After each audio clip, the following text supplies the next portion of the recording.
Well, good afternoon, everybody. How's everybody doing? Hope you're all well. It's about time to start. I came in on one wheel as always. Can't imagine why. I have hardly anything to do. Just mostly just loafer around. I'm big on lunch, as you can figure. About all I do during the day. All right. Is Dr. Oh, she's not with us yet. That's okay. We'll go ahead and get started anyway. Again, welcome to MELS 603. So we're now in we've got two more classes after this one. We're in week, let's share my screen and see where we are on our weekly schedule. I believe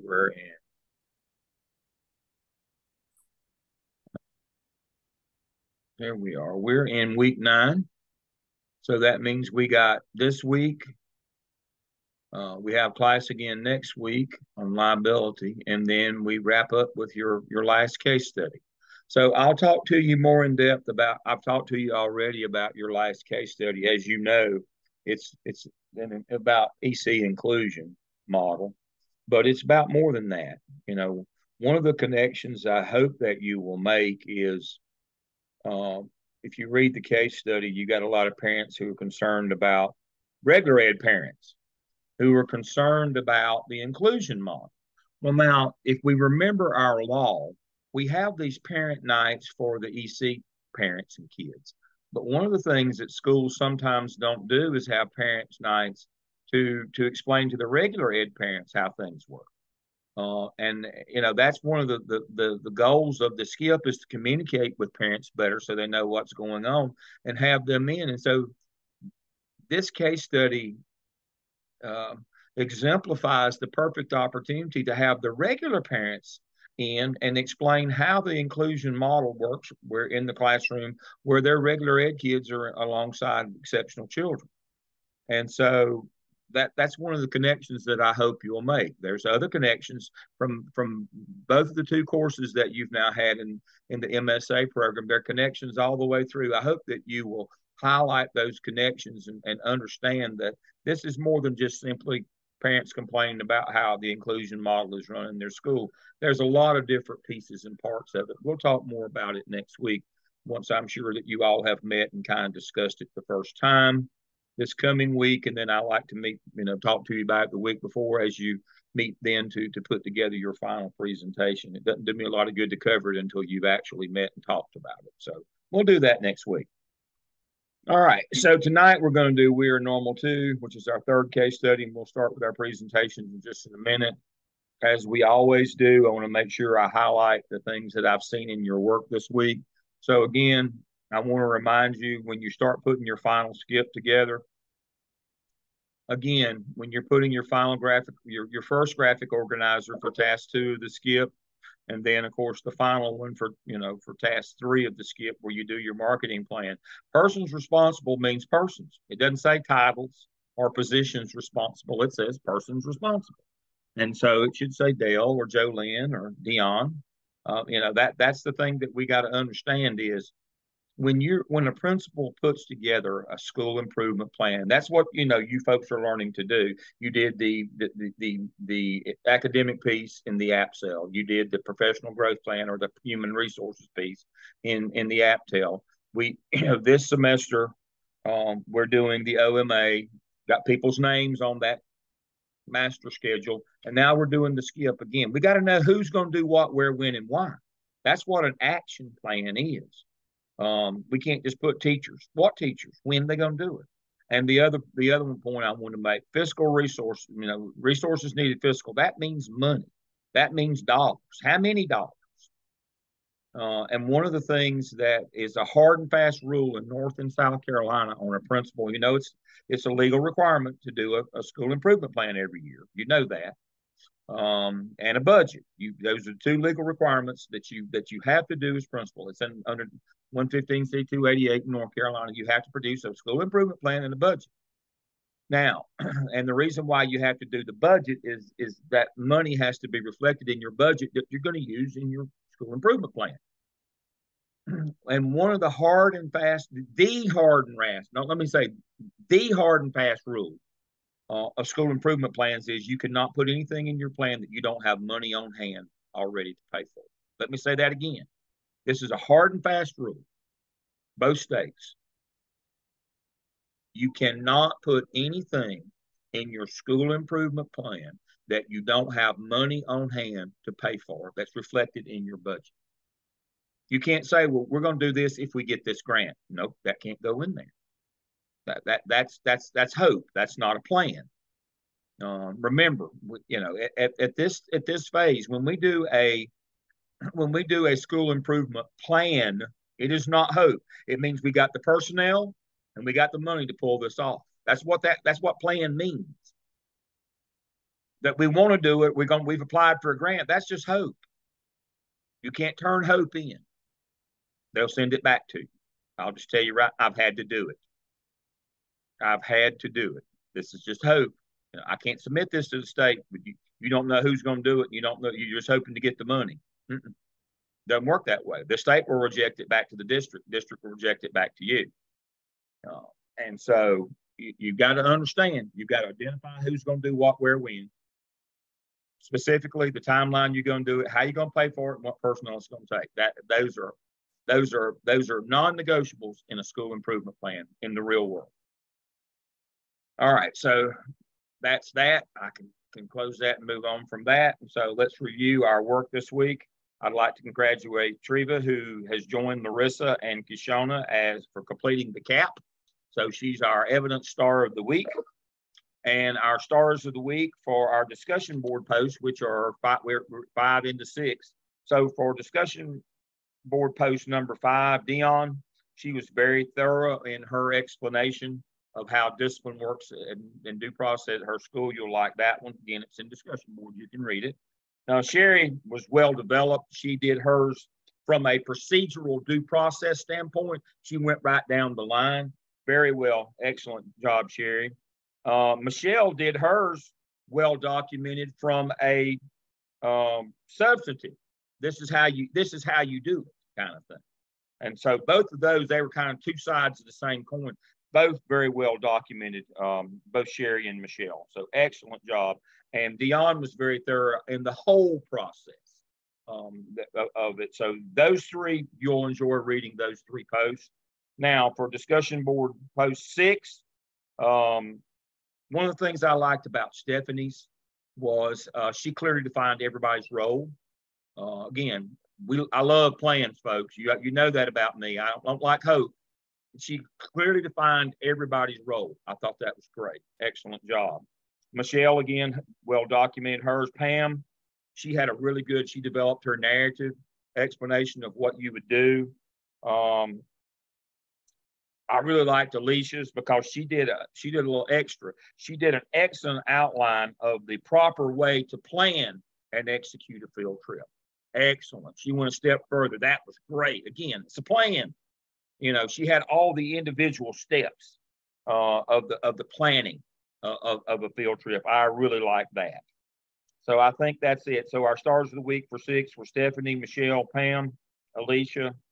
I don't think I've missed anybody on that. And our stars of the week on discussion board 5 were Dion, Sherry, and Michelle.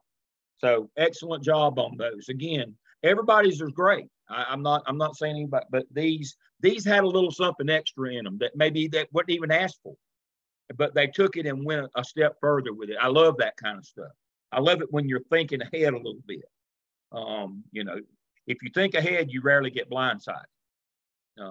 And so that's one of the hallmarks of a great school administrator is you have the ability to see past the end of your nose. You're not just nose to the grindstone and you're so busy just trying to, you know, keep your head above water every day that you can't ever look up and see what's coming. And that's when you do look up, you get hit right between the eyes. And so kudos to all the folks tonight on those. And so a lot of stars this week, but you deserved it. But everybody's was good. You're all stars. All right, so I think I've covered all of those things. I've covered where we're headed and what we're going to do. We're going to talk about inclusion next week. We're going to talk about that case study. So tonight's case study. Now, I had somebody request to go first. Let me go back. Let me stop my share. Did I have a request that came in to go first because somebody had to go somewhere? Yes, sir, that was me. Yeah, there you are. I was getting ready to say, I think it was Stephanie. It was. All righty. All right. Jump in there. Welcome, Dr. Griffin Jordan. Glad to see you tonight. Thank you for being here. Dan, you got our presentation. 1 second. Okay.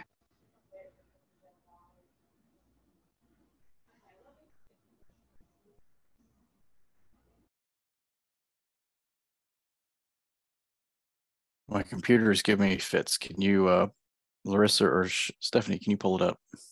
Stop my video. That sometimes helps to let you share.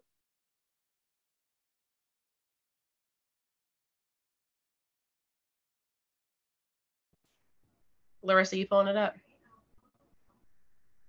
Yeah. Give me a second. Okay.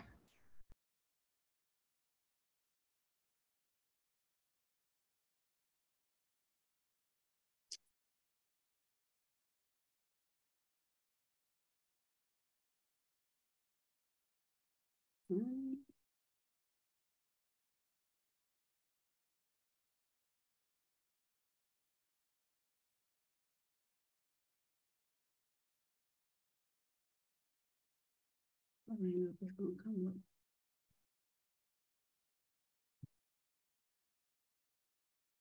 There we go. All right. Wait a minute, I can't even see.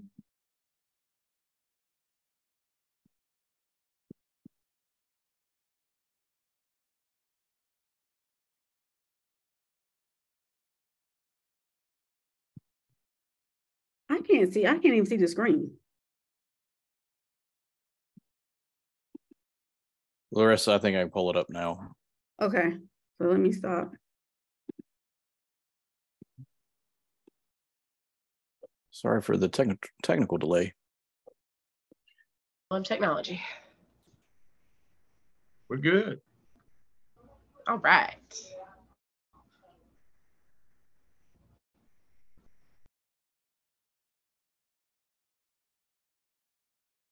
All right. Back. So thank you all for bearing with us with our technical difficulties. So we are reviewing We Are Normal 2, the case study. My team members are Stephanie Fletcher, Larissa Purvis, Kashana Schuler, and myself, Daniel Simmons. So we're going to start with a case overview this evening.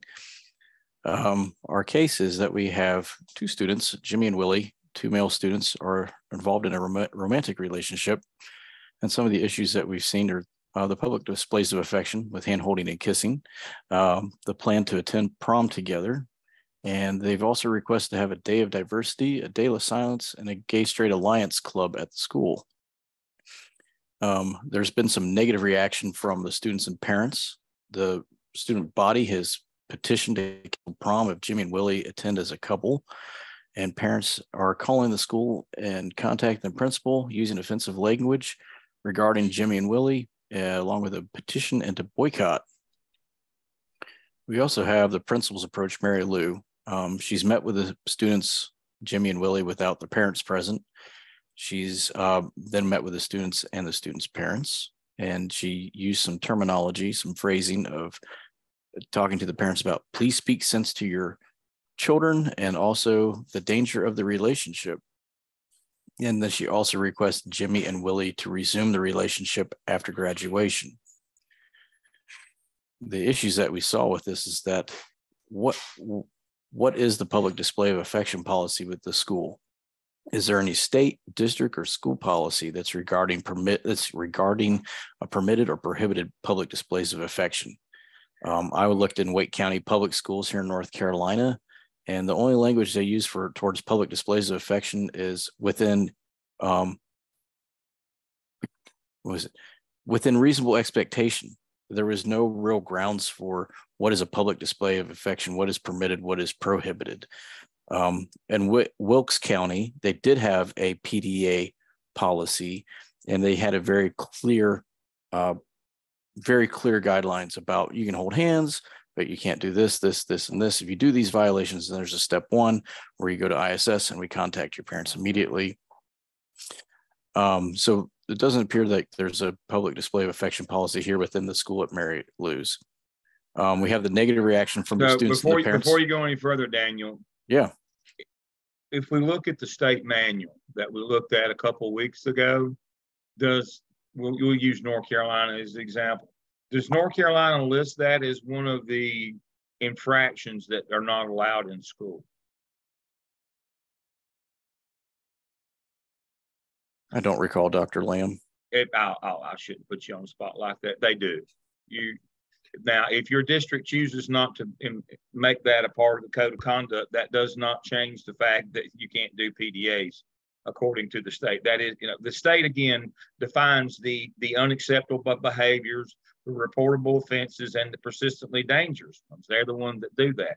Remember, the district only sets the penalty for them. They don't get to say what they enforce or don't enforce. The state says these are the things that cannot happen in our schools. Now, it's up to you what you want to do with it. But PDA is one of those things that the state does not allow. So we need to make sure that we go from, remember, federal law trumps state law trumps local district policy. And again, the state has the legal right and accepts that right and enforces the right to say these things are not acceptable in our schools. PDA is one of those. Now, what you do, like you say, some districts define them really well. They did in Charlotte. I mean, we look at the code of conduct in Charlotte and they define the consequences. But it's not like it's kind of left up to the discretion of the district whether that's an infraction or not. It is. And that's one of the things that districts and even school principals have a hard time when they start talking about, well, I used my discretion. No, wait a minute now. We don't do discretion on law. We follow the law.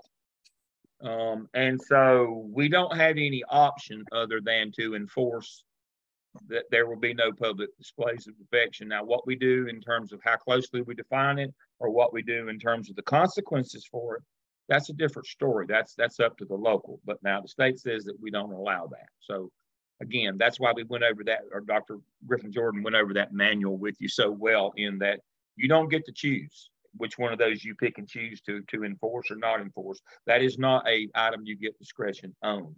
And that's where a lot of principals get in trouble. And like in this case, we'll enforce it against the gay kids, but not against the non-gay kids.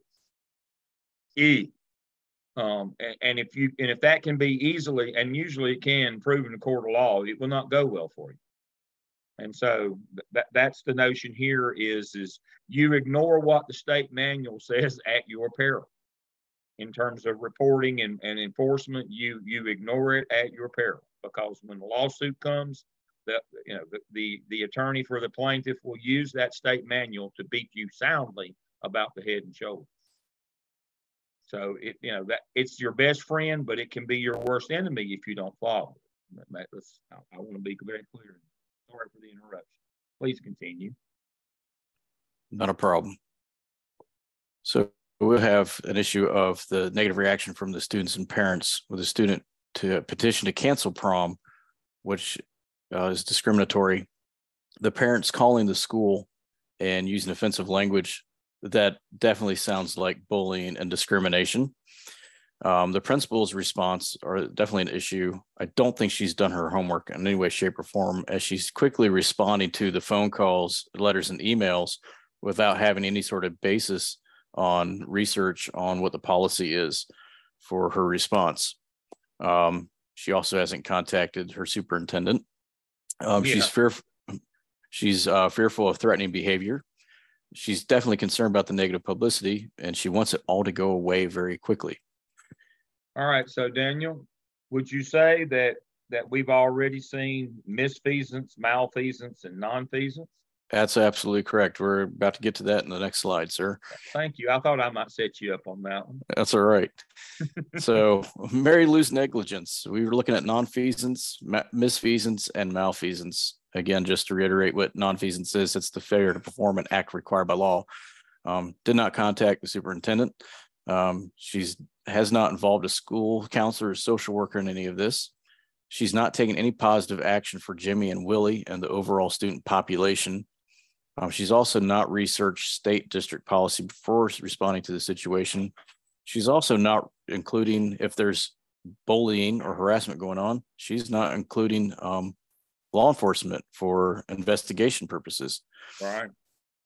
Misfeasance, the wrongful exercise of authority.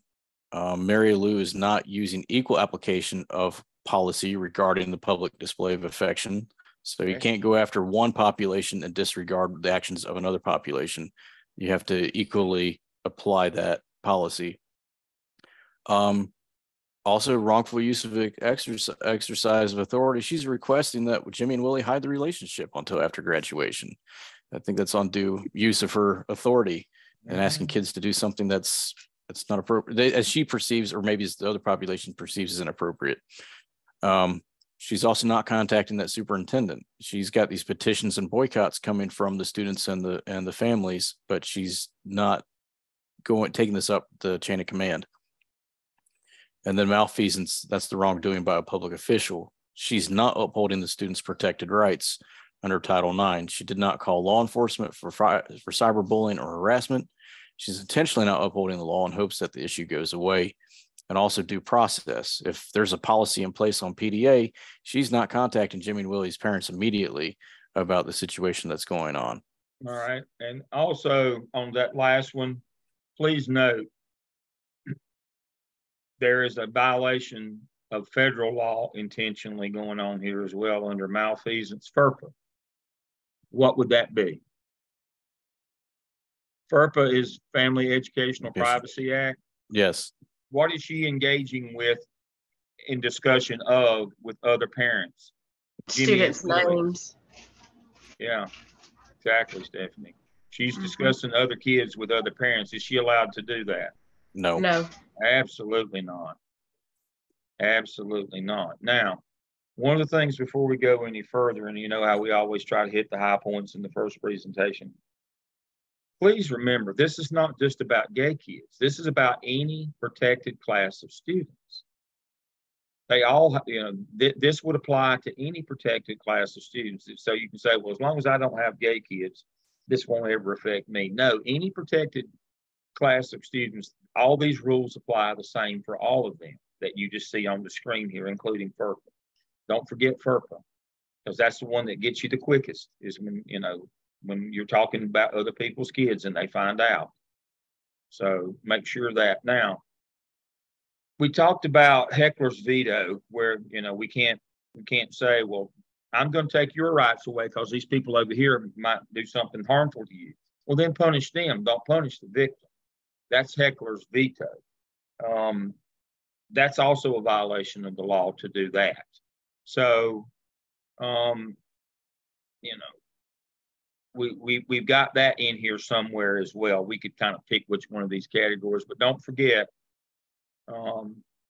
she is responding to the pressure where these aggressors are bullying, harassing these kids, and instead of dealing with them, she wants to punish the victim. That's what heckler's veto is, letting the loudest and stupidest get their way over some and take the rights away from somebody else, a heckler. And that's what that means.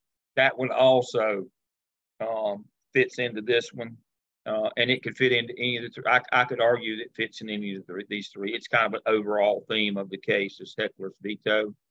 Again, you can't let the loudest and stupidest take the rights away from especially any protected class of students.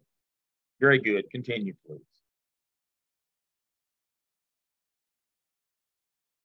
So this next part will be covered by Kashana.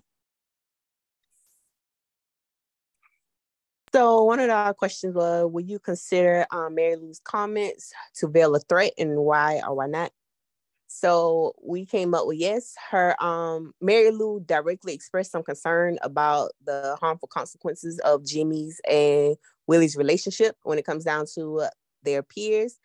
She stated when she met with the parents that if they try to attend prom as a couple, that it not only disrupts the learning process, but it can put them in some type of harm when it comes down to their classmates. Yeah, this is example of heckler's veto, where we're going to take Jimmy and Willie's right to go to the prom because somebody else might do something harmful to them.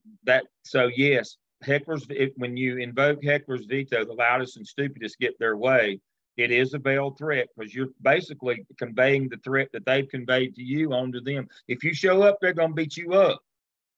Well, then we need to sanction the people who are threatening to beat somebody else up, not the kids who are being threatened to get beat up. This is what heckler's veto means. This is a all too common occurrence in schools.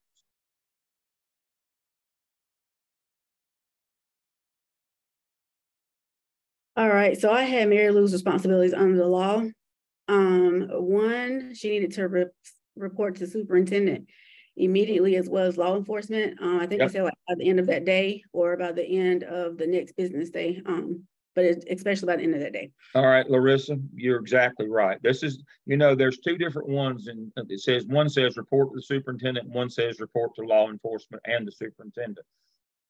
We report to the law enforcement and the superintendent when there's been a violation of law, right? That's the delineation. Mm-hmm. And so you just said you would report to law enforcement and the superintendent. You're exactly right. Why are you right? When those people threatened Jimmy and Willie, was that a violation of the law? Yep. Absolutely. Communicating threats. Is that in the state list of things that can't happen in schools, by the way? Is it on that list of infractions? Yes, it is. Sure it is, yeah. Yep, it most certainly is. And it also has a GS number next to it.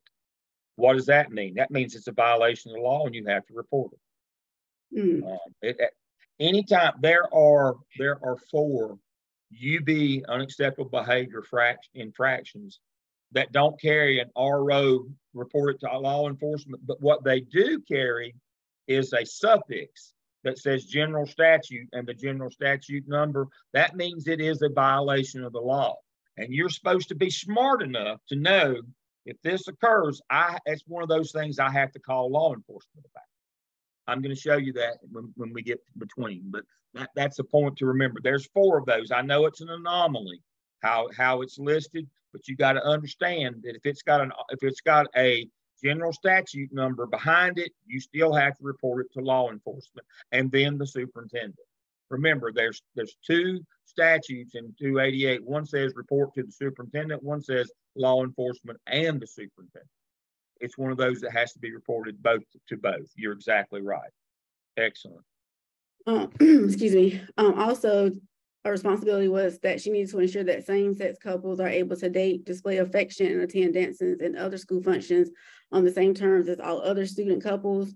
And then last, to ensure that the safe school law that states that anti-bullying laws protect LGBTQ students from bullying by other students, teachers, and staff on the basis of their sexual orientation and or gender identity is enforced.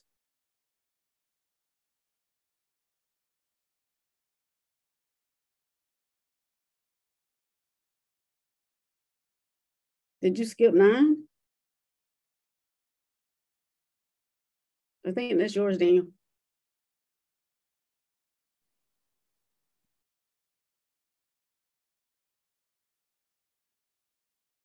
Okay, so I thought it was Daniel's, but anyway, for this answer, how should Mary Lou respond to Jerry and Cindy's behavior and actions? We said request Jerry and Cindy send concerns via email. That way you have like a paper trail. Ensure that another school leadership team member is present during these discussions, just to have like somebody there as an additional backup to witness what's going on in case they try to say that, something was said that wasn't said. Respond in a timely manner, and again, contact superintendent and law enforcement. Would you request that your school resource officer sit in on that meeting? Yeah, I think I would. Yeah, I didn't even think we even thought about, Larissa, correct me if I'm wrong, but we even talked about having like the school counselor there Yeah. as well. Kishana made a good point too, Dr. Lamb. She was saying how, the 2 students that I think actually saw them, I guess, hold hands or something in that media center, they're the ones who kind of started the whole thing in a sense. Yeah. And Kishana had said that it would have been a good idea for the counselors to have met with those students as well. Absolutely. And so, all right. So should Jimmy and Willie attend the prom as a couple? We said yes. There is an Article 29.c that states that no student or school employee shall be subjected to bullying or harassing behavior by school employees or students. There's an organization called Southern Poverty Law Center. They're a nonprofit organization that also deals with hate crimes and things of that nature. And it states that same-sex couples have the right to take a same-gender date to prom or school dances as long as their date satisfies all the same rules that apply to different gender dates. And then last, there is a Safe School Coalition that states that Title IX of federal law prohibits discrimination on the basis of sex in any education program or activity receiving federal financial assistance. Equal protection guarantees of the state and federal constitutions also prohibit irrational discrimination based on sex or sexual orientation.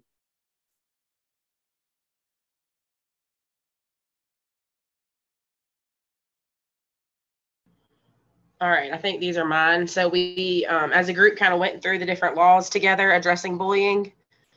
So we went over the definition again of bullying. And as it was used in the board policy, bullying or harassing behavior is any repeated systematic pattern of gestures or written, electronic, or verbal communications, or any physical act or any threatening communication on school property. And many of those things happened, whether it was parents or students at the school. And that was from the Durham Public Schools Code of Conduct. And Larissa kind of talked about this one already, Article 29C, the school violence prevention, about how no student or school employee shall be subjected to bullying or harassing behavior.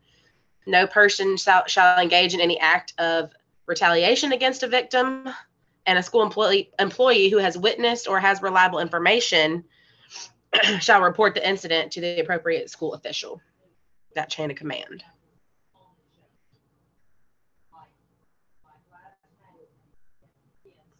So based on school policies, how would we address bullying? So as we just stated in that last article, as a school employee who witnessed it or has reliable information, you have to report it to the following. We said to the principal in the case of a student, and to the immediate supervisor of the alleged bully or harasser, or the assistant superintendent of HR. There would be a complaint, an investigation, notice to complaint and perpetrator, and then if they felt like they didn't get what they wanted, they could appeal. But failure to report could have serious disciplinary action taken.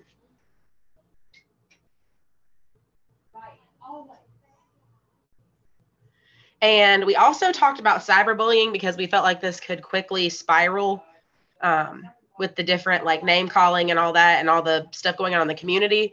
So we said, again, defined as any person using a computer or computer network to intimidate or torment a minor. And since those parents had, used that negative language that Daniel had discussed, we felt like that kind of applied to this as well. So how would we address cyberbullying? You would make a report, prompt an investigation, and Larissa mentioned law enforcement before. And we just found it interesting that 14 states impose criminal penalties, including jail and fines on individuals convicted of cyberbullying. And I don't know that, students or their parents necessarily realize how serious that is.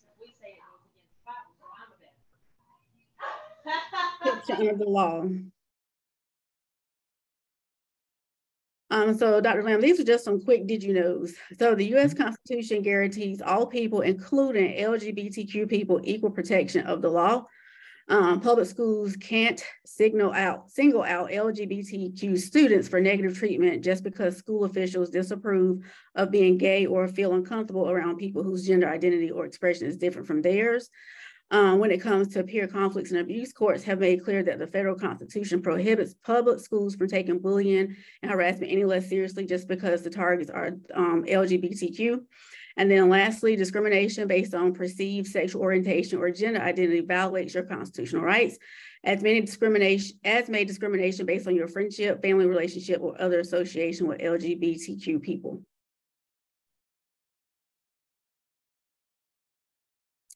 So one of the questions I think talked about the rights of the student. And so the LGBTQ students have the right to voice their support for LGBTQ equality at school, to wear t-shirts or distribute leaflets expressing positive statements without censorship based on their opinion or viewpoint. to hang posters and make announcements and hold meetings for LGBTQ related groups on the same terms as other student organizations. And also they have the right to write a column or article in a personal or student-led publication addressing LGBTQ issues without discrimination based on their supportive ideas.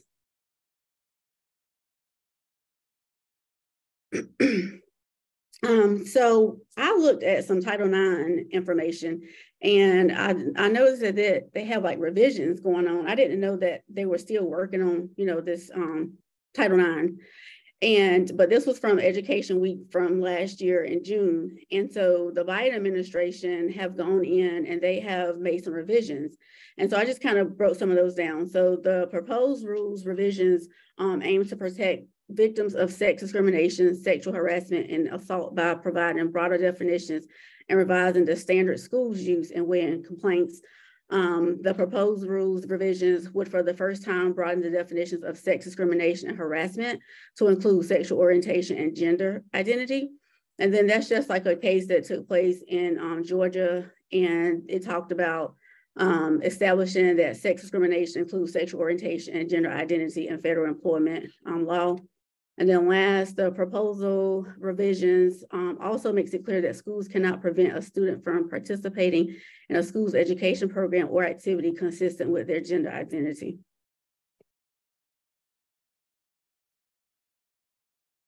And then this is just a case that took place in Rhode Island. A student wanted to take a same-sex date to a high school dance. And this actually won. It was the first successful victory in a courtroom for an LGBTQ issue involving young people. And it's routinely cited each year in cases surrounding the rights of students to bring same-sex dates to school functions.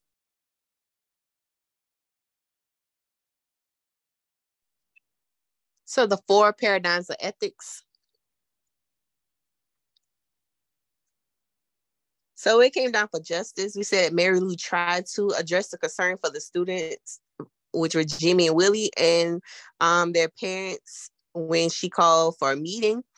But she also lacked some justice because she did not display fairness, equality, or justice towards those 2 students. She tried to convince them to kind of eliminate their relationship to make sure that she pleases the other students and parents. When it came to profession, the principal displayed concern for the safety of the boys due to the threats presented by the parents and students. But we also stated that she lacked profession when it came down to equity and diversity. So Mary Lou didn't ensure that the boys had some type of equity and diversity. Instead, she tried to convince them to hold off their relationship until after graduation. Mary Lou did not contact the superintendent when parents and students made threats of boycotts and harming students, and law enforcement as well. She did not take the boys' suggestion to address diversity into consideration, but continued to push for them to hide the relationship.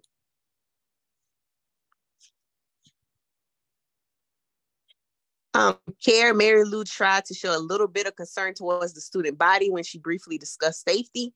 Mary Lou did not display collaboration or shared decision-making. She should have reached out to the superintendent. Mary Lou did not display the proper attention and support when it came down to discipline. She should have followed the district, state, and federal laws concerning disciplinary action given to the students for their PDA. And she should have known the laws protecting her LGBTQ students.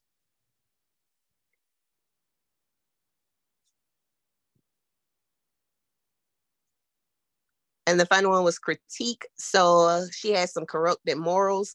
So only certain parts of the student body were heard when it came down to their petition, but she did not listen to Jimmy and Willie when it came down to them bringing up resolutions to address the LGBTQ community. Human rights, Jimmy and Willie have a right to be in a relationship and for it to be known. The principal, certain parents, and certain students did not respect this right. So parents are preparing to boycott if action is not taken towards the 2 gentlemen. Students are petitioning to end prom if they attend, and to avoid a negative outlook on the community. The principal is trying to brush this under the rug and try to get it over as quick as possible. Wrapping up the case, check your personal beliefs at the door. Your duty as an administrator is to protect the rights of all students, regardless of your personal religious beliefs and morals. We've got some stuff going on in the United States with the United States Supreme Court and some of the rulings, and that has to do with private businesses. We're in the business of public education. Your job is to uphold the law, regardless of your own personal or religious beliefs and morals.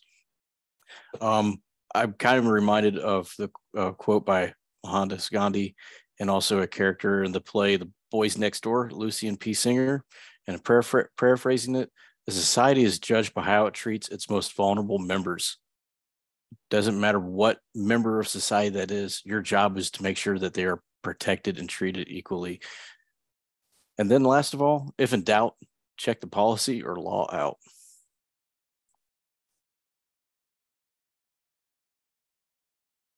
All right, excellent presentation.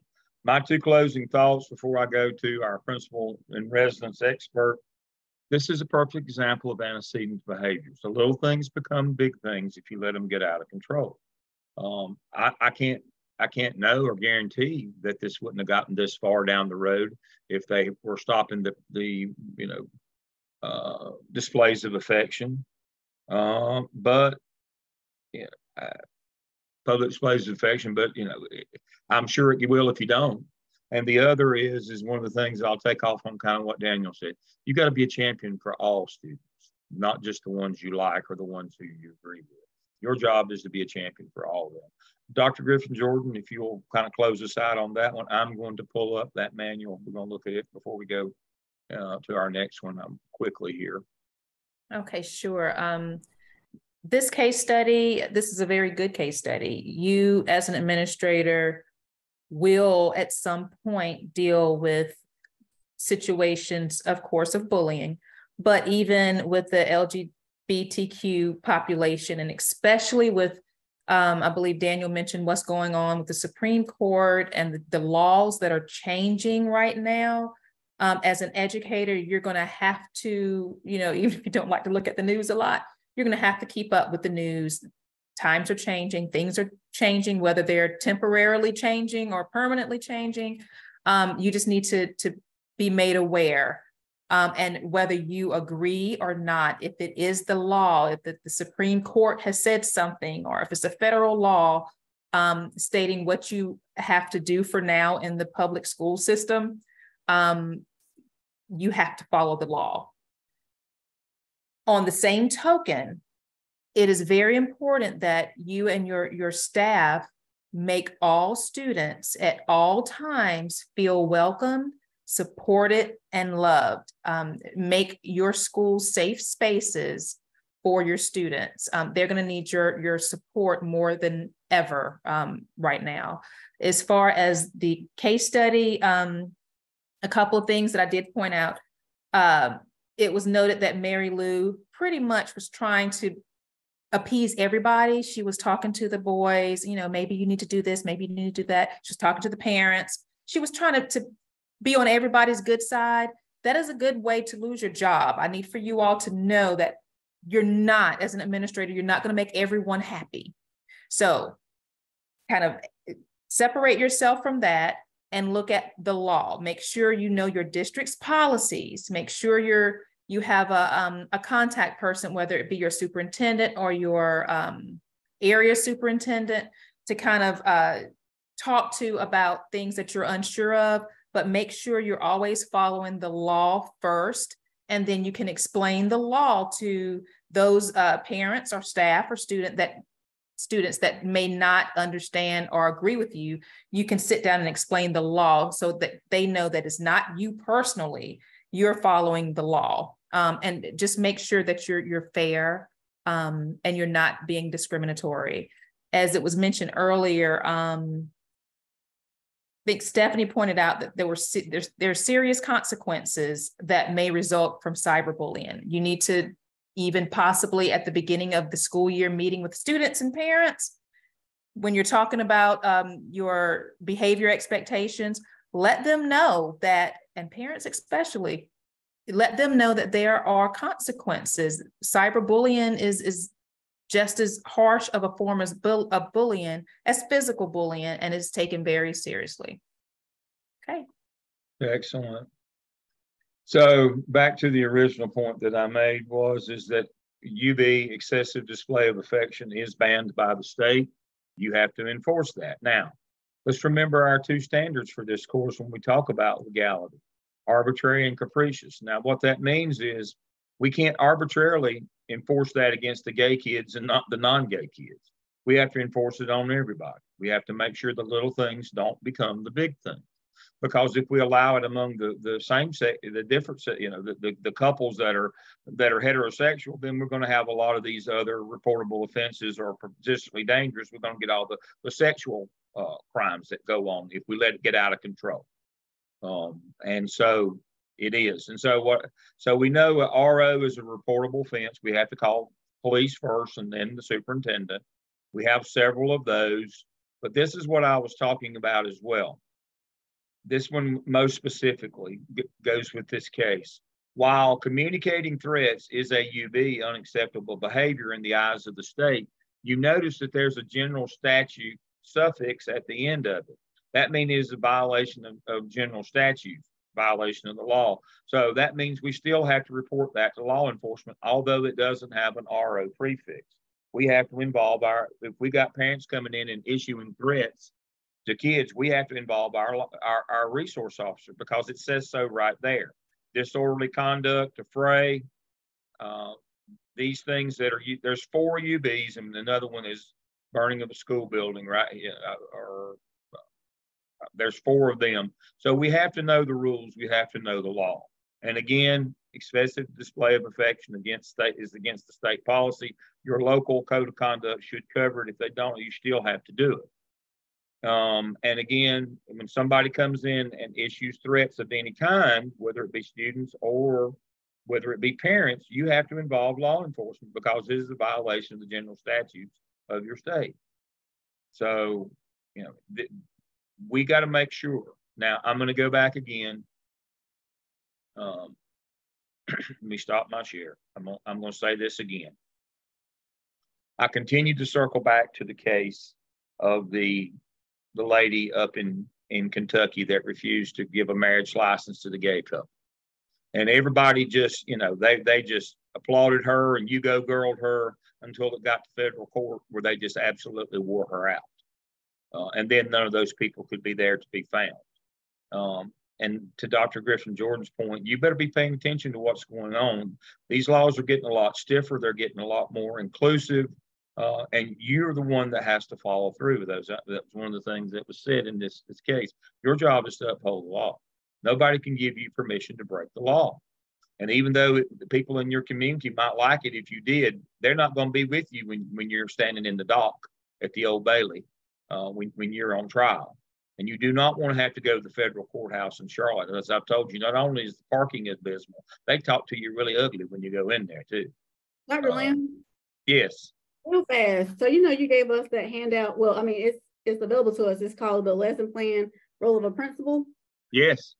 Up there, it talks about if the principal fails to report law enforcement under some type of subsection here, that is a class 3 misdemeanor. Is that correct? Yes. Oh, wow. You lose your license. That is correct. You lose your license. If you're found guilty of that, you lose your license. They take your administrative license. You can no longer practice. They'll also take your teacher's license as well. You can't teach either. Wow. That is correct. I mean, you're playing for that's what I'm talking about. You're going to lose your house here because you're going to be unemployed. When you get convicted of these as a principal, that class 1 misdemeanor, you automatically lose your teacher and administrative license. Remember, your administrative license is tied. It's added on to your teaching license, your A license, and you lose them both. You can't work in public schools anymore. Now, you might find a job at a private or some other kind of place, but most of them, if you've had your license taken away by the state, a lot of them are hesitant to hire you as well. But that's what we talk about, losing your house. That's an excellent point. That's what that means, is you're going to lose your ability to earn a living for your family in public education if you lose your license. And that's the penalty on this stuff, is losing your license. And of course, remember, there's also tort liability. You can be sued in civil court and lose your property. You've got to remember that as well. It's not just you're going to lose your job. They can take your house or they can take your property. You're tort liable since 1992. For the last 31 years, there's tort liability. If you engage in malfeasance, you intentionally do the wrong thing, you can lose your stuff as well. So not only would you lose your livelihood, you would lose your assets as well. So that's what we're talking about. We're playing for keeps here. This is grown people stuff. You can't get this wrong. It will go really, really bad for you. And so I don't know. In my history, this is my 45th year in the business. I'm astounded how many people don't want to involve law enforcement. I'm astounded how many people are worried about the public, oh, this would be a bad look, be bad public relations, and I don't want to get in law enforcement involved. I'm amazed at how many people don't understand the police can be your friend if you have the proper relationship. That's a good thing. I don't know why we're so averse to law enforcement helping us. That's why they're there. But I have a lot of folks. Oh, we'd never call the law, or we would never do that, or we would never report this, because if we did, they think we're not good. We're not good administrators, or that'd be a bad PR look. Well, let this happen in your community and tear your school apart. See how that looks as well. See how it looks when you don't have a home to go to or a license to be able to work. See how that works out for you. Is this a situation that you want to happen at your school? No. But you got to deal with it. And again, if if you had dealt with it at the proper level, it wouldn't have got completely sideways like this one. That's the law of antecedent behaviors. The little things become the big things. You let kids do PDAs and sex and text and do all that. Next thing you know, you got sexual assault, sexual offense, and rapes. That's the way the world works. You let criminal behavior, gangs, drugs, and then next thing you know, you got weapons, violent assaults. That's their stock and trade. That's what I'm talking about. These things are what's going to get you. And they don't usually start out at 10. They start out at a much lower level when you got a chance to get in front of it and get control of it. But just like this case, by the time this one's already at 11, I'll steal one from Nigel St. Onge this is Spinal Tap. This one's at 11, folks. Not much of a chance of getting in front of this one now. We've turned this one up to 11. So many of you don't understand that reference, but it's something that, Nigel was kind of a dumb fellow, and he wanted this particular amp because the knob went to 11. They said, well, what does that mean? Well, it's more than 10. Well, it meant it's the max. I mean, that's the idea here. This one's at the max now. There's no chance of getting in front of this one now. You just got to try to save your house now. But it didn't start out that way. It started out with Jimmy and Willie holding hands, and when that wasn't checked, then they were kissing and other things. You got a chance early on to get in front of it. But if you're worried about PR and you're worried about involving law enforcement, then you won't. And you can pay me a little bit now, or you can pay me a lot later. That's the way life tends to work. All right, we're ready for our next group. Who's our next group that has that in our group that goes next? I could look it up, but I'm sure y'all know who it is.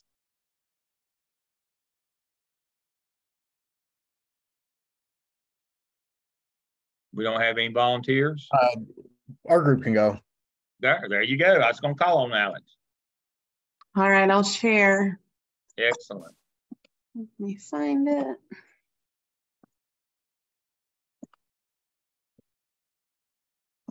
All right, everybody see that? Yes. Yes. All right, so we are presenting our case study number 3. I am Michelle Eisenberg, Dion Lane, Crystal Boyd, Courtney Blue, and Alex Birdie.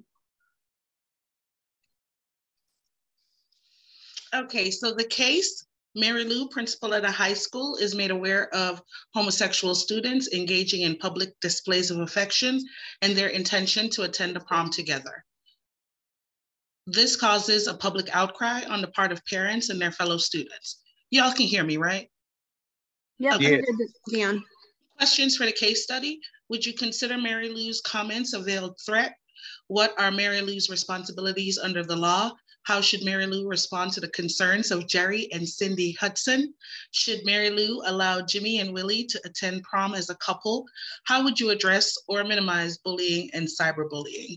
And lastly, examine Mary Lou's actions under the ethical paradigms.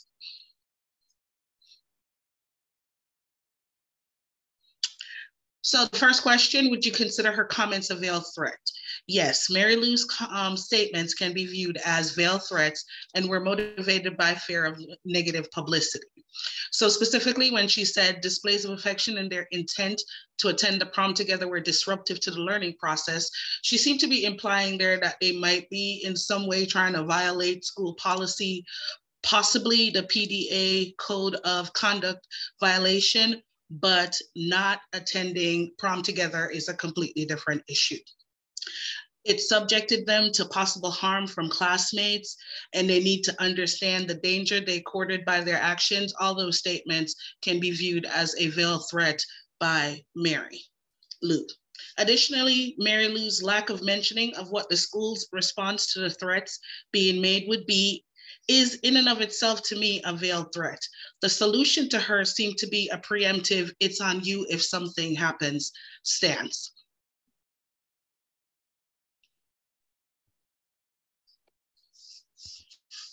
So Mary Lou, the principal, of course, is responsible for protecting the students' First Amendment, freedom of speech, and their 14th Amendment, which provides all students and staff, of course, equal protection under the law. Her educational environment should be conducive for learning, but she should also have a safe place for students regardless of their sexual preference. Students' display of affection did not cause a threat to the safety of other students or staff at the school. So we pulled in the two court cases, Gitlow and Tinker. In Gitlow, the ruling expanded the First Amendment protections, which is evident in this case. And in Tinker, we saw where the students also used their First Amendment in their form of protest going against the Vietnam War. They did it peacefully. Mary Lou also has to follow state and district policies such as Guilford County Schools Rule Number 4. Rule Number 4, inappropriate or lewd intentional behavior. Students shall conduct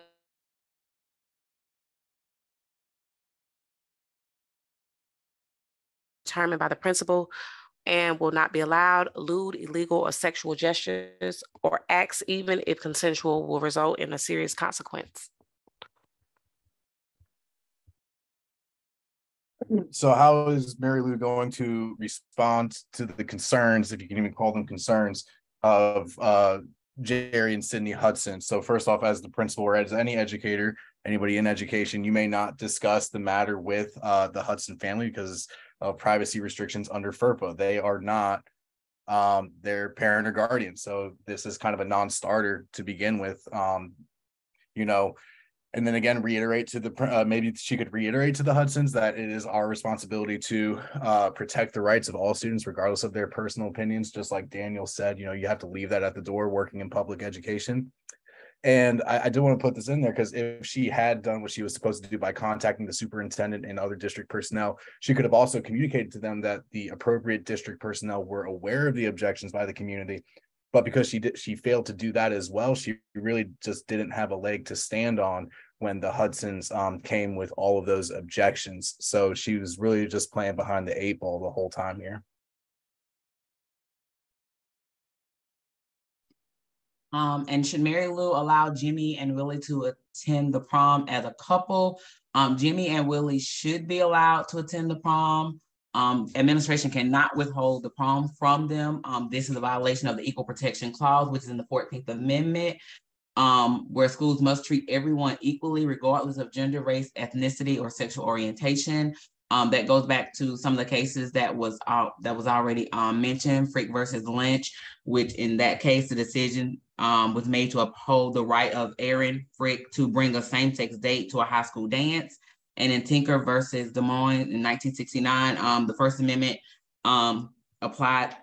became applied to public schools, and school officials could not hinder a student's freedom of speech or expression unless it disrupted the educational process. If she were to withhold the prom from Jimmy and Willie, this could be seen as misfeasance. If she followed through with this, Mary Lou would be violating Jimmy and Willie's rights under the First and the 14th Amendments. This could also be seen as nonfeasance because she did not immediately address the inappropriate PDA. And to add, she also did not let the necessary district personnel know what was going on within the school.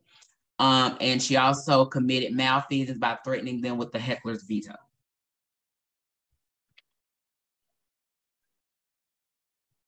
All right, so addressing bullying and cyberbullying, first and foremost, to follow the district policy that is set in place. And if indeed the investigation shows that bullying and cyberbullying were happening, then disciplinary action would need to be followed. Always remembering that if it disrupts the school day, then it needs to be addressed by the school. So even if those things were happening at home or off school campus or out of school hours, if it was brought to the school's attention, that they do need to address it. The school could also create a school climate that allows students to feel comfortable about raising concerns.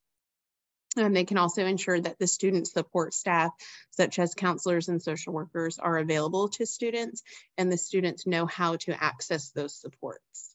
So while addressing the different observance days that the students wanted, they couldn't do all the different days of observance, but students can run clubs.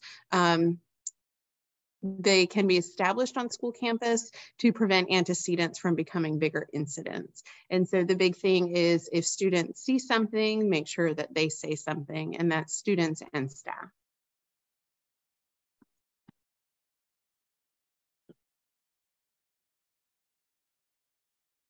Okay, so according to the reading, two tenets of the preventative law and risk management that I thought applied here were the, although principals must strictly adhere to, enforce, and monitor all policies and procedures, effective principals demonstrate flexibility and reduce conflict and avoid litigation by fostering a school climate in which divergent ideas may be presented, respected, permitted to flourish, and channeled into productive results for the school. And we can see there that if, for example, as my classmate just said, if they had a school run club that was there, that would be one of the ideas that she could use to make sure that she fostered that kind of climate in her school.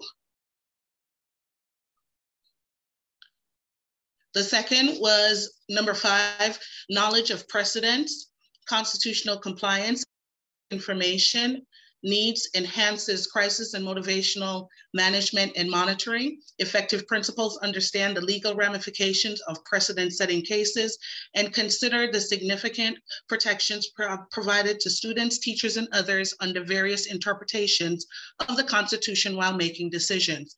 They also know that it's often up to them to educate parents and others about how court actions influence the daily operation of schools. And again, we can see that all of that applies here in Mary Lou's case.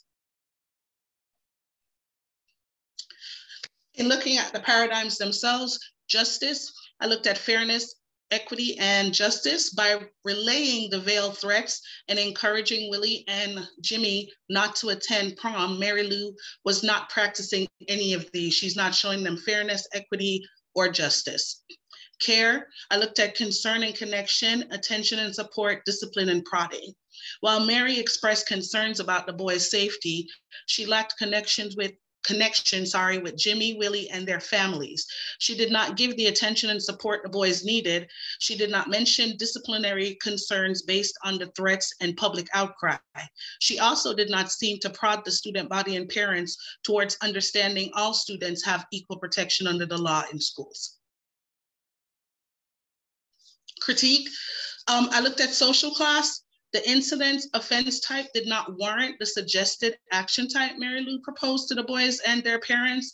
That is, the public display of affection, yes, may violate school rules, but to take it as far as to tell them not to come to prom took it a little bit far. And I actually thought it kind of bordered there on being arbitrary and capricious, because she was only focusing on the homosexual students. And lastly, human rights. She's not protecting Jimmy and Willie's basic human rights to have, you know, not to be discriminated against and to be able to just live life as a human being. And that was the end of our presentation. All right. I'm sorry. I'm sorry, Dr. Lamb. I forgot there was one more left. Profession. Okay. My bad. Mary Lou is not displaying any of the areas addressed under this paradigm. Accountability for student academic and social success, because Jimmy and Willie, it's going to be hard to believe that if they're being, you know, bullied at school, that they're going to be academically successful or socially.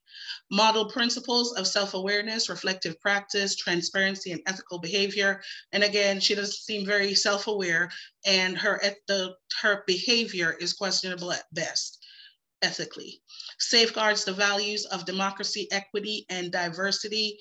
Democracy, we know the basic tenet of that is freedom, and she's trying to curtail their freedoms. We see the problems with equity, and of course, the diversity is glaring because, again, she's focusing on one population of students. Consider and evaluate the potential moral and legal consequences of decision-making. As we have said repeatedly now, she clearly did not think that part through, because she's about to get herself a lawsuit in some way. Promote social justice and ensure that individual students' needs inform all aspects of schooling. Again, we can see that she's not completely helping either Jimmy or Willie in that, in that area. Best interest of students, their rights, responsibility, respect are key to making decisions that are in the student's best interest. And again, we see that she's not making decisions that are in the best interest of all students, which includes Jimmy and Willie. Sorry, Dr. Lamb, go ahead. You're good. All right, so let's stop it. Let's talk about a minute about the, for lack of a better term, the suggestions or demands that Jimmy and Willie had. All right, so they want to form a club. Can they form a club? Yes. Yeah. Yes. Now, as far as I know, and please correct me if I'm wrong, somebody, the policy on clubs is they have to have a faculty advisor. Yes. Okay. Could you as principal make somebody be their faculty advisor? No. Okay. Dr. Griffin Jordan, tell us what the answer to that question is. They were on it. No, you can't make someone be a faculty advisor for something that is non-instructional. If you hire a math teacher, yes, you can say you're teaching math. That's why you hired them. But to be the sponsor for a club that possibly could have, opinionated views, you can't force someone. I don't know that I don't think there would be a problem. In every school that I've worked in, we've always had some type of LGBTQ club, or I can't think of the name of it, but Gay Straight Alliance, is that it? Because that's what they yes, call it. Gay Straight Alliance. They just the students at my school just changed the name this year. It's still GSA, but it's gender specific or something. It's a different name but it's still, comprised of everything.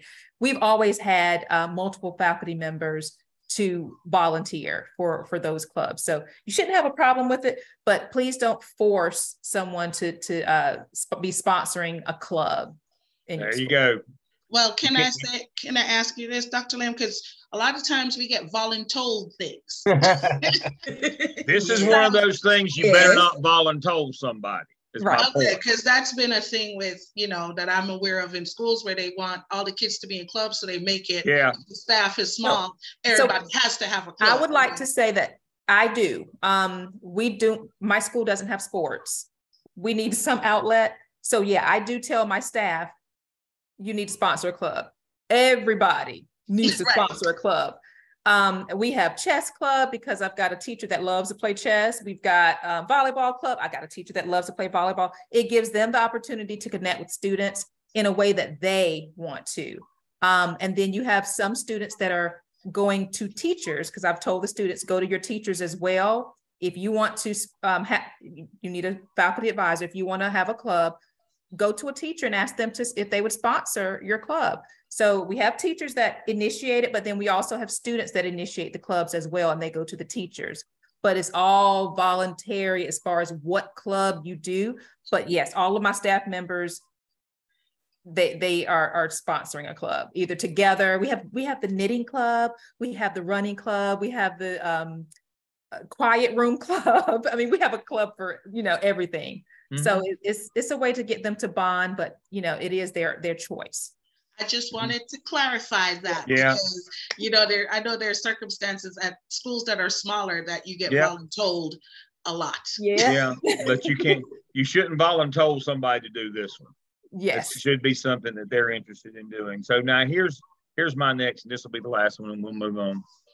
All right, so I'm gonna play the devil's advocate here. I hope you've read your law, 115C288. Probably it didn't jump off the page at you, but now Jimmy and Willie asked to do some sort of event school-wide for their alliance. Do you have to let them do that? And this last group mentioned, no, you don't have to let them do that. Now, so my question to you then is, we did a pep rally school-wide. How come we can't do their event school-wide? I want you to review your law, 115C, 288C. You're improving community spirit. There you go. Alex is the star for the evening. That's exactly right. So you'll get that one all the time is parents will come in and say, I want my kids, or kids will say, we want to do this thing. And you have pep rallies. Yep, because the law says we can. So yeah, Alex hit the nail on the head there. So no, so the overarching question there, do we have to do an event for them? Absolutely not. And the only thing that's legislated that you have to do would be pep rallies. It has a law behind it. That's exactly right. But if some other club wanted to come in and say we won't take a day, or no, we don't do that. And so my point is, everything that Jimmy and Willie, we don't have to, but the pendulum doesn't swing the other way either. Oh, these are gay kids, we better give them everything they want. No, they're just like everybody else. We have to make sure that we protect everybody's rights in these things. And so, no, you shouldn't force a teacher to be their club sponsor. Nope, if somebody wants to, appreciate it. Glad you're doing it. But if you do that, you know what you're signing on for. So Dr. Lamb, question. So that means prom is not protected legally either. I always thought that was more. Yeah, it is. That's another one of those community spirit things. Okay, so it most certainly is. Okay. Yep. You cannot. I'm gonna tell you, it's a high school principal. You cannot stop the prom. Okay. Now, you can set some rules for the behavior at the prom. But now, one of the things you got to be careful about, you noticed that one of the presentations tonight, and I should have highlighted it when it came up, in the case, the legal case that came up about bringing same sex to the prom, it says as long as they met the same criteria. Well, one of the things that some schools have been trying to do to basically get around the law is set these ridiculous criteria for who can attend the prom. Again, that's capricious. It's arbitrary and capricious. You got to be careful about, well, I'll just ban the prom. No, you can't. Well, I'll do this and these people can't come. No, you can't do that either. You got to be really careful on that when you set those things up. I've seen people try to say, well, you can't bring people from other schools. Nah, that one's a loser in court. And then I've seen age limit. You can't bring somebody over 21. Again, that's discriminatory. You got to be careful not to try to create two problems by solving one. And that's generally what happens is you get on what we call in the law on a slippery slope, and you create 4 or 5 infractions trying to correct one. And so you got to be real careful about the prom. No, you can't not have it. And you got to be real careful about who you allow to come or not to come. You got to be real careful on that one, because somebody will sue you, and they're more than likely going to win if your decision on who you didn't allow to come was either arbitrary or capricious. That's prom is one of those necessary evils that high school principals have to live with. One of these days I'll show you the picture from my last high school prom. You won't even know it's me. I'll slide it in somewhere and you won't even know that it's me. You really won't know it's him. You really, really won't. It was a day or two ago. A day or two. And so, it's one of those things you have to do. But this is a wonderful case in it. It brings up a lot of these kind of ancillary conversations. So I said, this case is not just about gay kids. There's a lot more things involved here and other protected groups as well. But there's a lot of other things about why we do what we do in schools and how the law affects that. These cases get more complex as we go. We spin into more and more of these things, these side conversations that are real. These are things that are real that happen to you every day in school administration. Again, I don't expect you to remember all of them, but I'm hoping that you'll have some sense. I might ought to ask somebody about that. I might better be the Lone Ranger and go out here on my own on that one. Maybe I better call Dr. Griffin Jordan and get her take on this. Pardon, Alex? I was going to say, it seemed to me from the beginning that the principal really just kind of hit the panic button. Yeah. I don't know, there's no difference between having to have that conversation now versus 2 hours from now after you've made those phone calls with the correct people. Exactly. Some people are just afraid of the superintendent if he or she were a bear. I would never call them. Then you've taken it upon yourself. What are you going to do now? Don't call me in after you've already, when the barn's already on fire. Don't call me. You had the opportunity to call me up front. You chose not to. What are you going to do now? I'm going to be like everybody else. I'm waiting to see what you're going to do now. I could have helped you up front, but now, I'm in the burning building along with you now. And so, yeah, Alex's point is well taken. Is what were you going to do 2 hours later that before that you couldn't have done 2 hours ago and made the calls? I mean, 2 hours later to take action is not going to be the end of the world. Make your calls. If some parent over the phone or in person makes some threatening or bullying comments, you need to have the resource officer there. Because if they make them in front of them, they'll arrest them. Remember, I mean, you don't want to just be ugly to parents, but now you can't allow them. Schools can't be a haven for criminality where parents can come in and act with impunity and break laws. And in order to try to get their way. Remember, again, to the point that was made earlier, this is a public school. A lot of the Supreme Court rulings lately are in private businesses. That got nothing to do with public schools. We have laws that we have to go by. And so we need to understand that, that public and private are two separate things in our country. We have our next group ready to go? Somebody Yes. share the screen. Excellent. So my group wants to go next. They texted me and said, can we go next? So here we go. Excellent. Try to share my screen. All right. So in my group, can everybody hear me? Okay, great. I see Renee shaking her head. So case study 3, we are normal 2. We have myself, Treva, Alicia, and Shannon, and Renee. So just a little bit going over the actual case study. Jimmy and Willie were inseparable. They were seen kissing and holding hands in the library.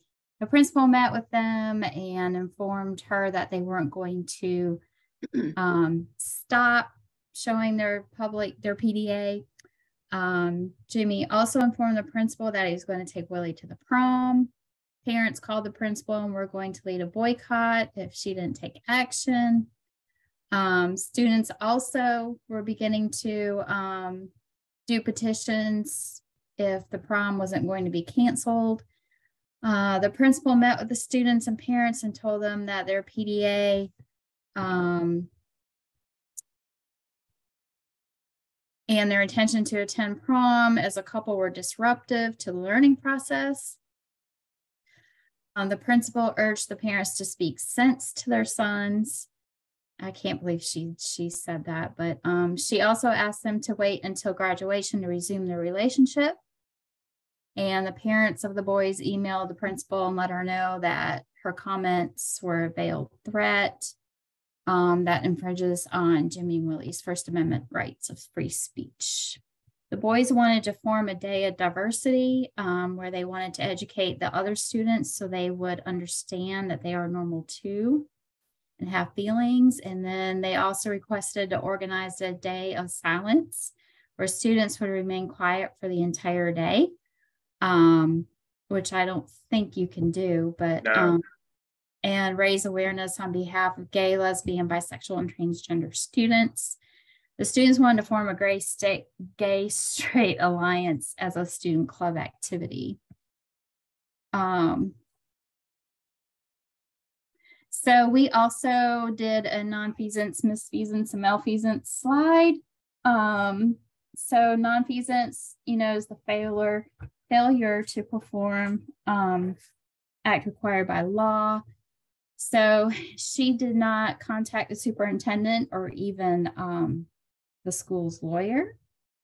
I know we have a lawyer, so we are always calling on that lawyer just to make sure that we are doing things properly.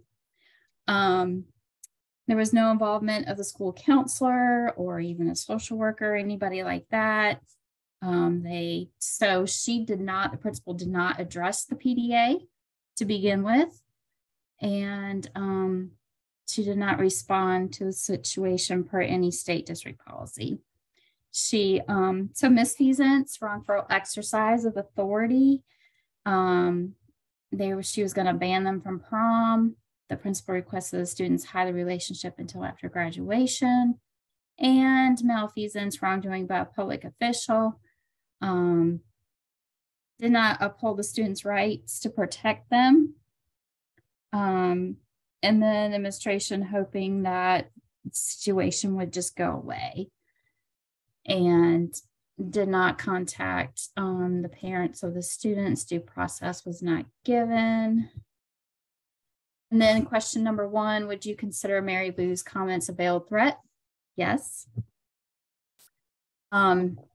Veiled threat is expressed directly because you do not want your meaning to be too obvious. Mary Lou's comments were a veiled threat because she kept expressing to the students to wait until after graduation.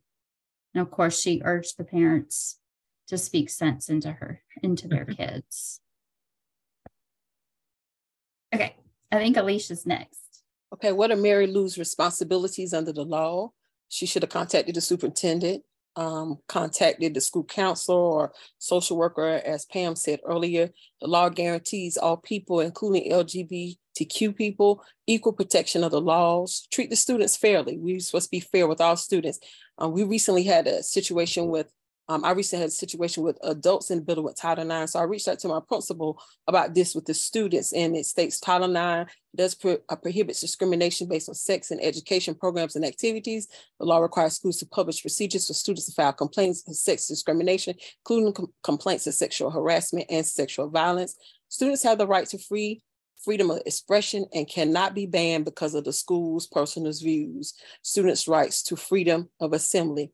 And then we looked at Tender versus Des Moines. States that students do not share their constitutional rights at a schoolhouse gate. Schools may not restrict student private speech or material substantial disruption or infringes on the rights of others.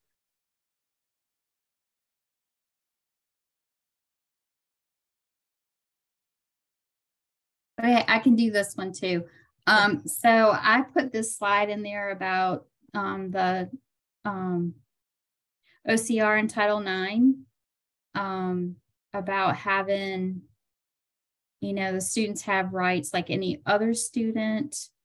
Title IX, you know, which bans sex discrimination in schools through Equal Access Act, which requires student organizations such as Gay Straight Alliance to be treated equally. In 2021, the U.S. Department of Education issued a notice of interpretation stating that the Office of Civil Rights will enforce Title IX prohibition on discrimination on the basis of sex to include discrimination based on sexual orientation. And I got that from page 111 in our book.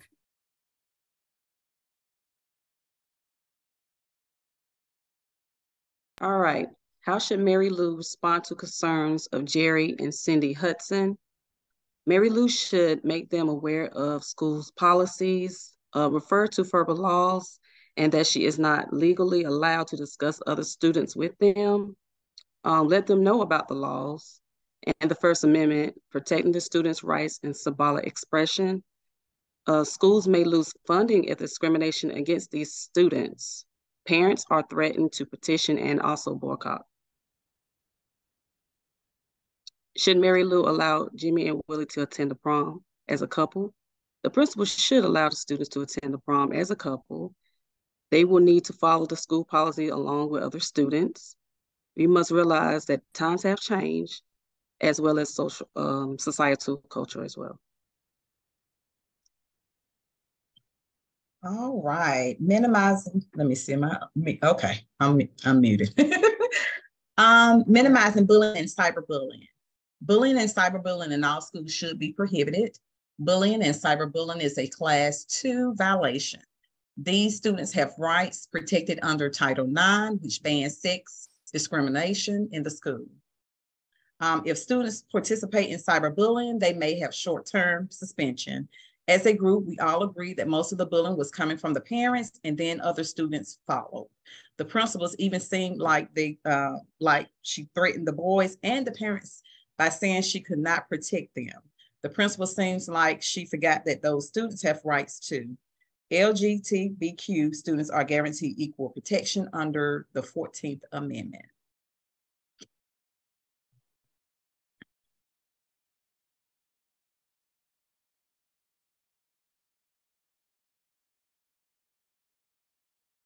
Shannon? I'm sorry, I couldn't unmute. My laptop's giving me a fit. Okay, so the 4 paradigms, justice, care, critique, professional. Under justice, Jimmy and Willie have the right to attend their senior prom with the rest of their class. All students must be held to the same standards. If there is a policy against public displays of affection, it's not fair to only hold certain students to this standard because some of the parents disagree with the lifestyle. Care, when someone is in a position of authority, such as this principal, it's her duty to protect all the students. Administrators cannot pick and choose the students that they want to advocate for. They must advocate for all students. Critique, the principal has made veiled threats toward these boys and the parents. She has neglected to do her job in making sure that she protects all of her students in the school. She has allowed certain parents to tell her how to do her job rather than doing what is ethical. Professional, this principal displayed a lack of professionalism by giving in to parents and trying to brush the situation under the rug rather than dealing with it in a professional manner. The case study only tells us that she responded to emails and phone calls about the situation quickly. So I couldn't find where I could see that she, beyond the shadow of a doubt, discussed these students with other parents. She might have simply been listening to what these other parents were saying. But if she did discuss the boys with these other parents, then she did also violate FERPA. All right, let me ask you a question there, Shannon. Let's get a clarification. If she's listening to complaints about other people's children, she's participating, even if she doesn't say anything in response. Do you think that? I do, Dr. That is kind of splitting hairs, isn't it? But now here's the problem that you get into. Even if you're just sitting there listening, what are you supposed to advise parents about when they want to start talking about somebody else's children? But I cannot Absolutely. discuss. Yeah. And as yes, and as an assistant principal, I deal with this, and I have parents that call and want to discuss other people's children, and I have to advise them right away. I cannot discuss with you other students in the building. I can only discuss about your child. Exactly. So, and we can't even, my point is, we shouldn't even listen to them. No, not at all. Because then we have participated, whether we did it verbally or by our presence, we participated in an ex parte conversation, and under the law, they'll fry us. That's a great point, Shannon. Yes. So even if we don't have any record that she agreed with them or went back and forth, or if she gave them that platform, then she has violated FERPA law. You have to be, FERPA is so tight. I'm just telling you, I mean, it's so easy to violate. Even if all you did is just said, I'm hearing you, or I acknowledge what you're saying. No, you cannot engage. You can't let them sit there and unload that. You can't do that. No, you have to stop them. Actively participating. You can't even you can't listen to that. Yes. Great point.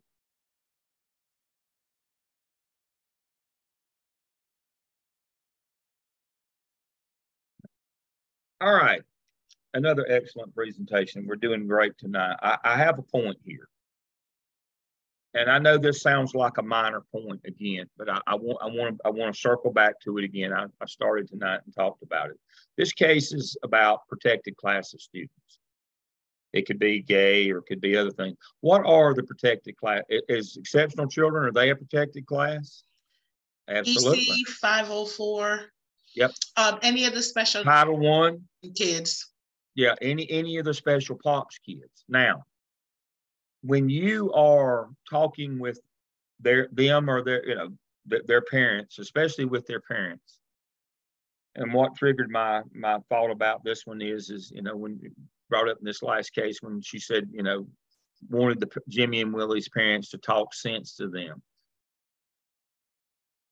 You got to be careful about saying things like that, or saying like with an pardon me, but when you're talking with EC parents, don't say dumb or things like that. But when you say something like speak sense, you're implying that your child has a mental illness.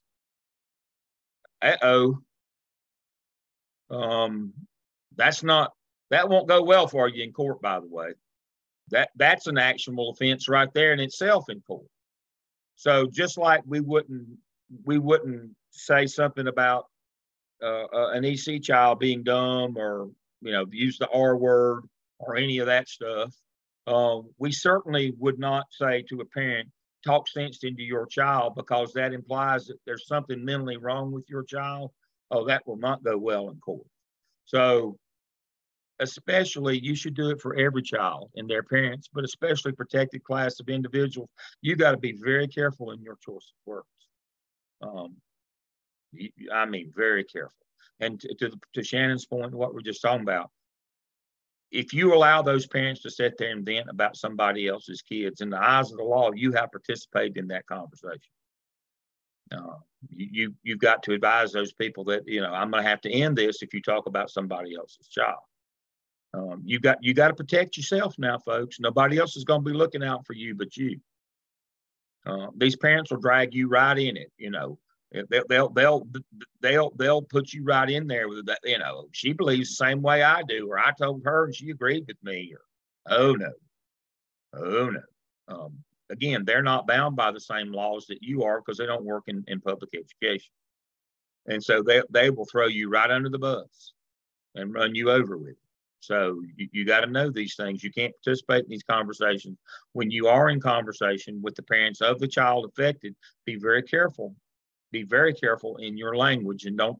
I mean, I know you know not to call them stupid or the R word or any of that stuff. But again, be careful about saying things like talk sense into them. You've implied that there's something mentally wrong with that child. Don't even do things like that. Again, be very conscious of your language. Dr. Griffin Jordan, you do this pretty regularly in terms of parent conferences. What are some of your rules about parent conferences? Well, it was mentioned earlier about talking about other students. That's something that you need to start off the conversation, especially if it's a issue between two students disagreeing or something like that, go ahead and start off by letting the parent know we're here to talk about your student. I'm not going to be able to discuss other students, so they know it up front, because they're going to ask you, okay, how do you know my student did it? Is there video? Let me see the video. You can't let them see the video. Please don't let them see any videos with any other students at all, ever. Let the district decide, if they want to take it up to the district's level, they can redact things and do whatever their little special things that they do. But at your school level, you do not let them see videos.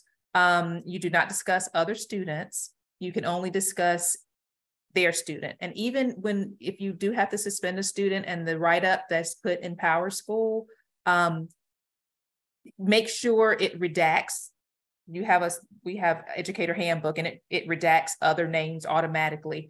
But if the teacher's putting something in that's going to go into their report, make sure the teacher does not say anything other than objective, notable, fair comments. Make sure they don't say, well, the student was horse playing again. I get tired of him playing horse playing with those kids all the time, and he's just, he never does anything right in the class. Make sure they don't just go off on a tangent. So you may have to work with your teachers in their reports when you're doing that. And then you have to make sure you work with your admin team as well, because the parents and everybody else, their lawyers, everybody will see the words that you write in those statements. So just be mindful. Yeah. Yeah, we talked about that a couple of weeks ago. Again, you're going to have to teach your teachers how to write referrals, to keep you out of legal troubles. Now, again, I told you I inherited a 47-year veteran teacher. And, she'd always start with a comparison to one of his older siblings or his parents or, somebody. You can't do that. Not these days. He's just as dumb as his brother was. Well, you can't do that. Those kinds of things. And again, so you don't need to assume that teachers know these things. Probably some of you didn't know these things until you got in this course. And so remember that, and don't be hard on your teachers over it. Work with them up front on how to write referrals. And you think, well, God, they know how to write a referral. No, they don't really know how to write a referral. Alicia, you got your hand up. We have a question. Just had a comment, if I can make, Dr. Lamb. Sure. We had a PDA recently before the end of the school year. 2 students were kissing in the hallway, and the consequence was the PDA. Well, in talking with the parent, the other assistant principal accidentally said that the young lady was kissing another girl, and that turned into something totally. Oh, yeah. That got sideways in a hurry, didn't it? So, of course, our principal fried us left and right on that, because he had to clean it up because of just that slip of that pronoun. Yeah. And she wanted to know who it was, and of course, the slip happened. We couldn't say anything, He couldn't say anything. He'd already, messed up. So it was toothpaste horrible. was out of the tube at that point, wasn't it? Yes. No way to get it back in there then. Right. Yeah, you're exactly right. And, that's one of those things that, again, we have to work on our parents' conferencing skills. We have to work with our teachers on write-up skills. All these things that we sit here and we think are kind of commonsensical, but they're all learned behaviors. And to Alicia's point, that one little slip turned that into, something that could have been relatively minor into, just a raging fire. And it just, it went, it went to 11 immediately. You got to be careful with your language. You got to be careful, again, with your write-ups. And don't assume that teachers know these things, or that all your administrators, these are things that in your weekly meetings, these are the things that you've got to do, is make sure that, we have referral writing 101, and that you work with your administrative team on how, conferencing skills. And if you don't know, you bring people in. Next Tuesday, I guess it is, next Tuesday or Wednesday, I'm going to be in a small district in North Carolina, and I'm going to be working with them on their communication skills in this area. You know, how to talk to people about these kinds of things and not have lawsuits every few minutes. That's what they've been. Of course, I'll just eat mostly, I hope, and tell a few funny stories. But there's an underlying serious part to it, where we're going to work and do some coaching with some of their central office staff on how to talk to stakeholders, and not have lawsuits and people mad all the time, or both, mad people with lawsuits. So I hope it'll go well for them. I hope they'll get something valued out of it. But obviously they've got a problem, or you must be in dire straits if you call me. And so that's where I'm going to be next week on one of our class days. But hopefully I'll be back in time for class. I should get through in time to come in on one wheel to do class next week. But yeah, that's what I'm going to be doing, because you can't just assume that everybody knows these things. And so these are the kinds of things that we do. We do different professional development for different, central offices and principals and those kind of people. If you don't know, call somebody, and that's what they've done. So I hope they'll find some value. So don't think it's just you, or don't think that teachers should know this stuff. We even have people that have been principals in the central office that don't know this stuff, because quite honestly, this is more modern problem that wasn't around a long time ago, not out in the rural districts. Many of these issues were the same 30 years ago when I was in Charlotte as a principal, but they weren't in the two rural districts that I was in. And so some people just don't have experience doing these kinds of things. And so it's incumbent upon you as the leader of your organization that you're building to make sure that you include everybody, that you prepare them for these kind of eventualities. All right, do we have our last group? Yes, Jolynn, go wide open. We're ready. All right.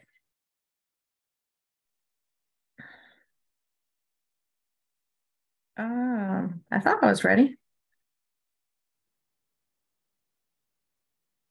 I'm not seeing the share button. Hold on one second. I can share if you want. Okay, thank you, Alyssa.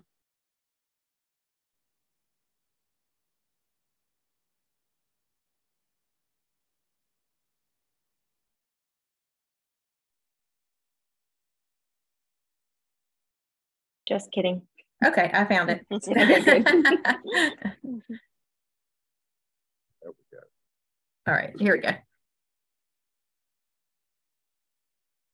Okay, so we're gonna go ahead and get started. Can everybody hear me?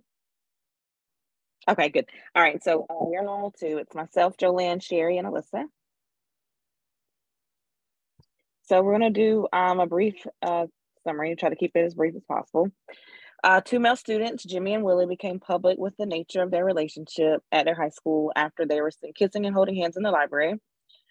That news traveled fast, and the principal started receiving texts, phone calls, letters, emails from upset parents.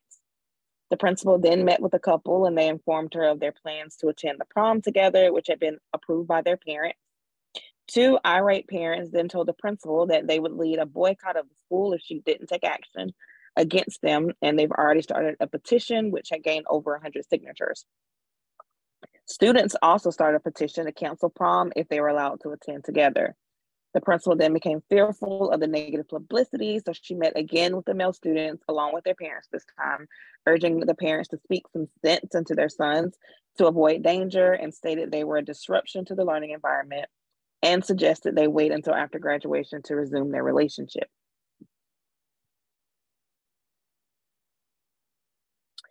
The couple's parents felt the principal's comments were veiled threats that infringed on their First Amendment rights. Jimmy and Willie informed the principal they wanted to form a day of diversity, day of silence, and a gay straight alliance in order to educate students that they are normal too and raise awareness of the LGBTQ community. The principal was shaken and still encourages them to postpone their plans. However, the students had no plans on postponing and plan to move forward with their own plans.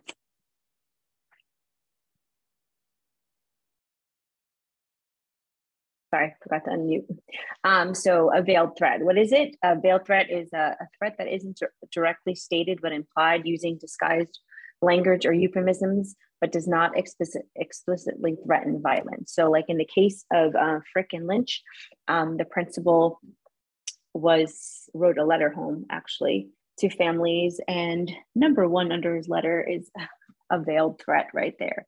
The real and present threat of physical harm to you, your male escort, and to others. So thinking about that court case and Mary Lou, yes, we think it was definitely a veiled threat. I mean, she says to speak sense into your child in order to help protect them. And so her responsibilities were, of course, to report to the superintendent. We thought that she should re-educate herself on the law, especially the First and 14th Amendment, and ultimately protect her students regardless of their sexual orientation, race, disability, or religious beliefs. To make parents aware of school policies and the laws, and to regard Willie and Jimmy's parents' requests with understanding and compassion, and maintain her own emotional intelligence in the situation, and acknowledge that she was in fact infringing on the boys' rights. And to ensure that the school's resources are being used for educational use, i.e. clubs, activities, so possibly letting the boys open their club with a teacher sponsor.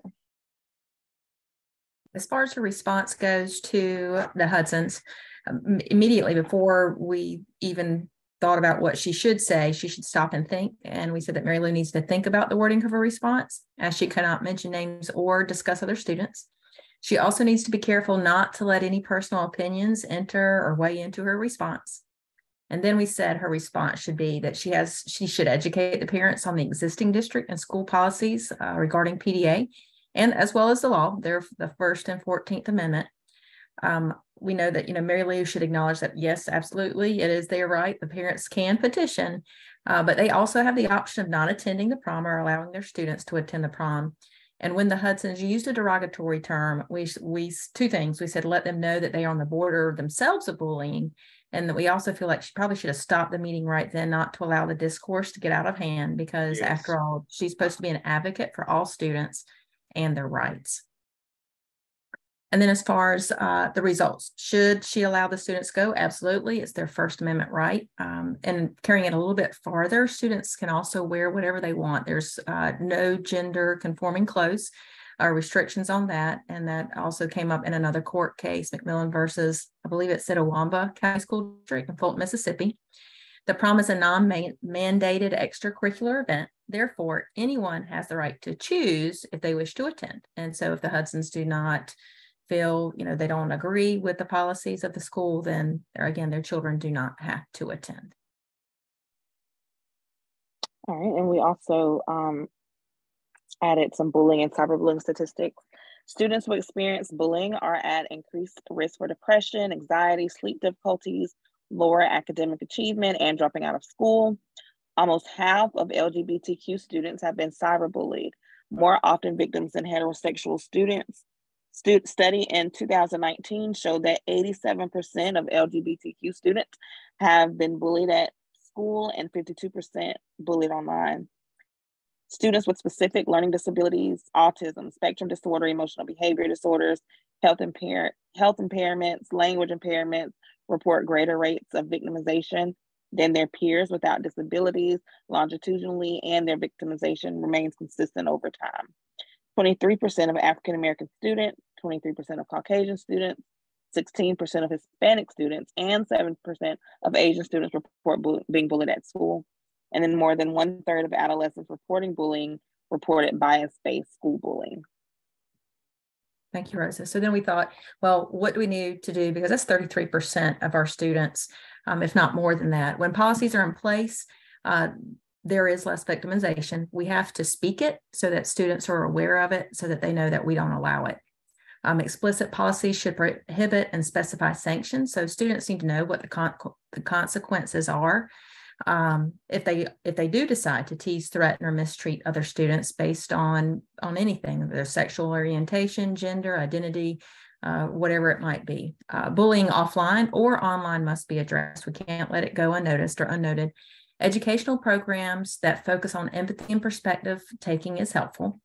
Availability of counseling and support from trained personnel is also needed. Teachers and staff should be available to students as a resource. And we also said that having a gay straight alliance or specific inclusive groups can lead to less victimization and cultivate a climate of inclusiveness in all social activities. We believe that these would be some good first steps to help prevent bullying and cyberbullying. And as far as legal concerns go, we mentioned 3 of them: nonfeasance, failure to act. We know that Mary Lou is letting the opinion of a few sway her decision, and consequently, she's not acting really at all. She's kind of hoping it's just going to go away. Like, it's kind of like a turtle with her head stuck back in the shell. She's just hoping, you know, if she doesn't see it, it can't happen. Misfeasance, unintentional wrongful exercise of legal authority. Mary Lou is not treating her students equally in regards to PDA. And malfeasance, intentional wrongdoing. She met with Willie and Jimmy without their parents, tried to dismiss their request to start a club. She also ignored the threat of physical harm. And then in thinking of the ethical paradigms, justice, Mary Lou has to follow the district and school policies and uphold the constitutional rights of her students. For care, Mary Lou did have an open door and listening ear to the parents, but ultimately she should have advocated for her students. And then critique, Mary Lou is not being consistent with her school policies, and she must make a decision that's unbiased and not based on others' thoughts or opinions. And then profession. First and foremost, Mary Lou has a responsibility and obligation to protect the rights of her students and to model ethical behavior. And so we thought we'd end our presentation with this quote from Gandhi: "Bullies are always to be found where there are cowards."